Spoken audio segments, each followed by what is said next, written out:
It may seem awfully early to begin laying the groundwork for a 2020 presidential campaign, but considering how the first 2 months of the new Trump administration are going, I think our country is going to be facing a long, hard road to repair all the damage done between now and then.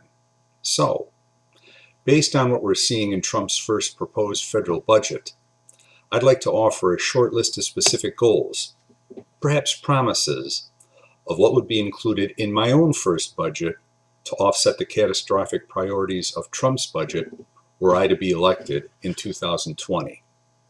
In no particular order, if elected, my first federal budget would include provisions for the following: reduction of the number of overseas American military bases by 50% within 3 years, along with a reduction of the overall defense budget.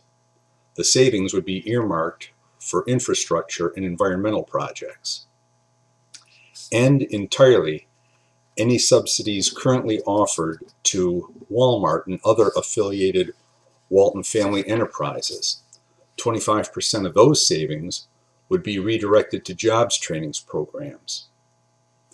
Appoint Senator Bernie Sanders to chair a commission to study the feasibility and creation of a framework for a single-payer tax-care healthcare system, similar to that which is in place in Canada.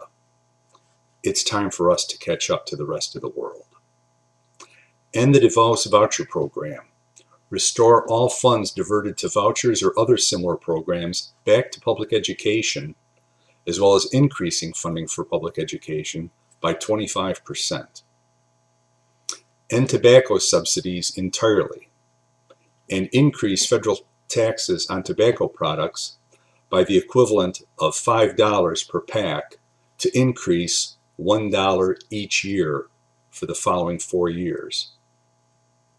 Revenue from these taxes will be earmarked specifically for cancer research. The implementation of a Smart Green initiative. This will include significant tax credits of 75% for businesses that include approved alternative energy technologies like solar or wind power in the remodeling or upgrading of their existing facilities. Similar tax credits of 65% for businesses that include approved alternative energy technologies in the construction of new facilities. Block grants for communities that build approved alternative energy technologies to service communities and reduce community-wide dependence on traditional energy sources.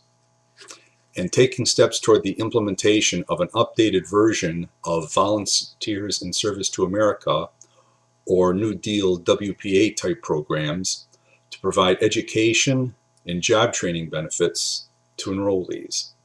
Service requirements for this new program would be similar in commitment to military service.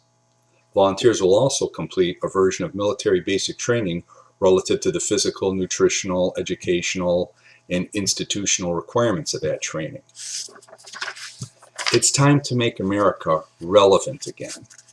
We need to work together to do this. Have a good day.